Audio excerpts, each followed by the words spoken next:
Oh, this would be a good crazy hair day. Listen, calm down, stop hurrying, careful, mind you know the tea to burn your lips because you're seeing us and you're thinking that you're now late for you're going because it's that time of the morning. No, it's not the round table as you know it. This morning, Parents Happy Hour, it's a daddy takeover. Now, traditionally, fathers are seen as disciplinarians and providers, but sometimes overlooked. It's a fact that fathers also play crucial roles as nurturers and friends to their children. Here to help us unpack this concept at our Happy Hour round table is the Mr. Round Table himself. I like this round table. Nathan, I like this round. It's smaller, but I like this round table. I may have to lift it. Yeah. Fun. But speaking of table, let me say this quickly. That round table was built by daughters of Jermaine Edwards. That's a fact. Yeah. Fun fact. So there you go. There you go. Yeah, I like that fact. You know, so you have a daughter, Hannah. Yes. Would you be guiding her into building furniture? Or is that a boy thing? You know, one of the things my parents kind of told me, and I think that's how I look at life, is there was never a box for me. There was never, you have to be this. My father is something, my mother is something, but you don't have to be what we are. Find your passions. And I think growing up that way kind of helped me to realize that made life so much more fun for me. So why not do the same for her? So my daughter, she's done football, she's done tennis, she's also done gymnastics, she's done just about anything she feels that she wants to do. And I think for me, if she comes tomorrow and says, Daddy, I want to go and drive a car. A truck.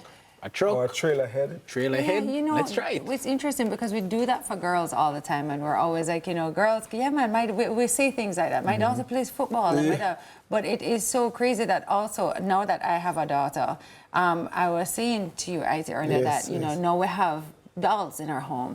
And it's so interesting to see my two sons, not Jackson so much, but like Atlas and Oz, they gravitate to her to play with the dolls, and they become little fathers. Oh, and it's such awesome. It's a very interesting thing for us to see, because I said to myself, wow, I would have never had dolls in here if I didn't have a daughter. And what a thing for them to learn and to reenact. But because of all of the stereotypes, we don't do that. But we're quick to do, we are quick to open it up for girls and be like, you know, hey, do karate and this. But we never say to our sons, would you like to do dance? Correct. Exactly. And that's a funny one. I'll say it this way. Is this a round table? It feels like a round table. That's why I'm being cautious to not take over your show. But there is a child at my daughter's school, a young man. And one day I saw him coming from my daughter that does dance. I see him running from dance. I'm like, where is he running from? They're like, oh no, X does dance. I'm like, he does dance. Like, yeah, he does dance, and then he does football right after. And I'm like, boy, I'm so proud of him. Proud of them, because in my mind, I'm like, those are the little things that will make a difference for him way down the line that he doesn't even realize. It makes his football better because he's learning flexibility, he's learning balance. But we oftentimes just box them away without recognizing that those talents also transcend beyond the notion of just simply being multifaceted to being able to be a better parent, because that flexibility from young becomes flexibility as a natural. I imagine you're playing. Oh, sorry. No, it's true, because I heard a child psychologist on the radio talking about encouraging us to give the boys dolls to play with, because it will help them in nurturing, and she spoke about the fact that it will impact the crime rate eventually, because the boys will grow up and they'll be, be better able to resolve skills in a more, kind of way. We teach the girls to do it all the time. In other words, like, we're like, oh, we play doll, we play baby, we play this, but we don't. But then we're teaching our boys to fight and to this and to that, and it's like we're kissing our sons, or as fathers. And it's weird to me, because you have a 50% chance of having a female versus a male. And for me, as a girl dad, I think I got lucky, because when I was growing up, I grew up around my mother a lot. So anywhere my mother went, I was. And my mother would be in a lot of women-type spaces. So I saw dolls, and I was like, well, I don't have no trucks to play with, so just play with a doll. I had to play with it. There was nothing there. Play what was there. And for me, that made life easier. So when I'm combing my daughters here, whereas I see people struggling, like, all right, how do I do this? I'm like, it's just like Barbie. There's a water bomb, hold it.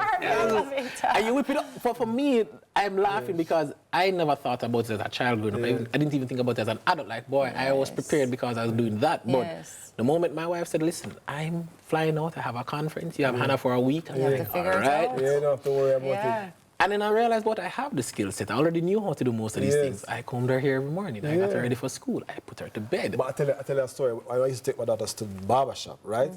I take them usually on a Saturday, you know, and they will sit and wait until I'm done.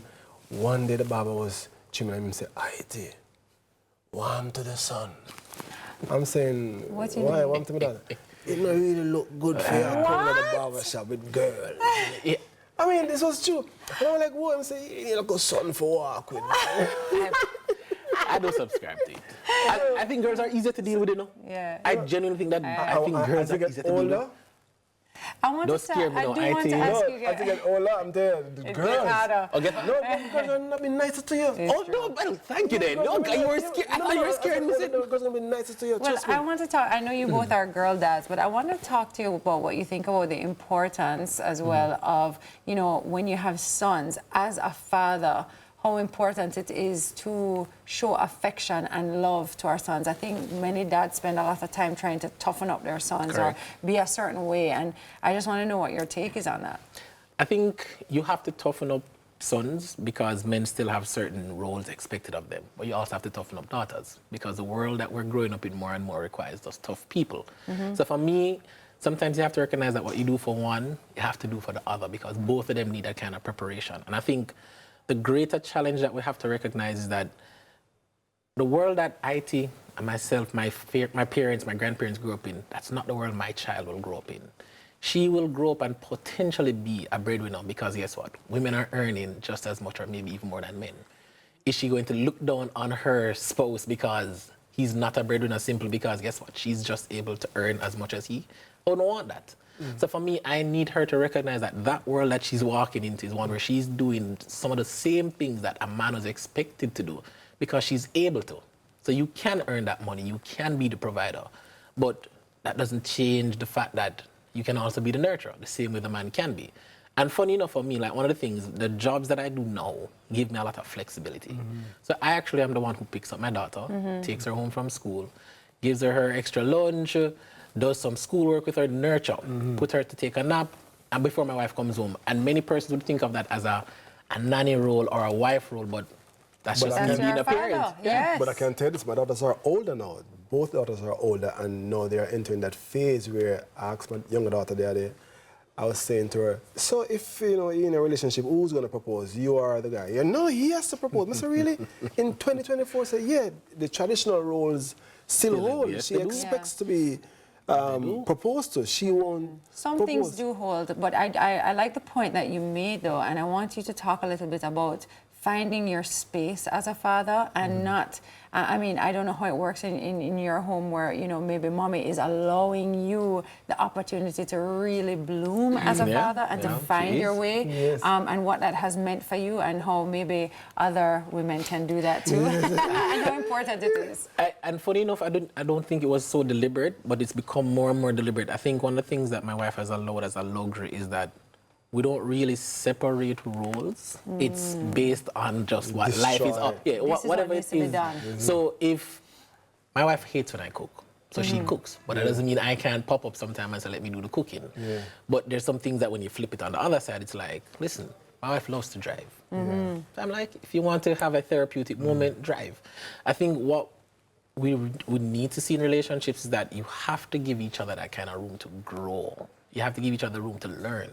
Because there is no rule book. No matter how many books they create about parenting, about being that perfect spouse, there's no rule book. Every relationship is very... So sometimes I have to wash the clothes. That's right. In the clothes. No, man, I mean, I'm the one that's flexible because at the end of the day, if my wife washes the clothes, no, you have to. No, but you have to because guess what? If it don't hang out, what's going to happen? And what are you teaching your child? So that is always a thing, like you're always the example in your home. There you go. And, you know, something that's big is, and for our sons and daughters, it's so important for them to see parents doing everything. Because them are going to have to go do it one day too. And as I say, no, things are changing. They're not growing up in the world that our parents grew up in. Nobody's asking the girl why she around the steering wheel anymore or what are you doing outside washing the car. They're saying, hey, kind of dirty. True. I am doing something right now. You're going to have to. So for me, one of those things we'll really have to kind of open up our minds to. And I think a part of the challenge is when you're in a country that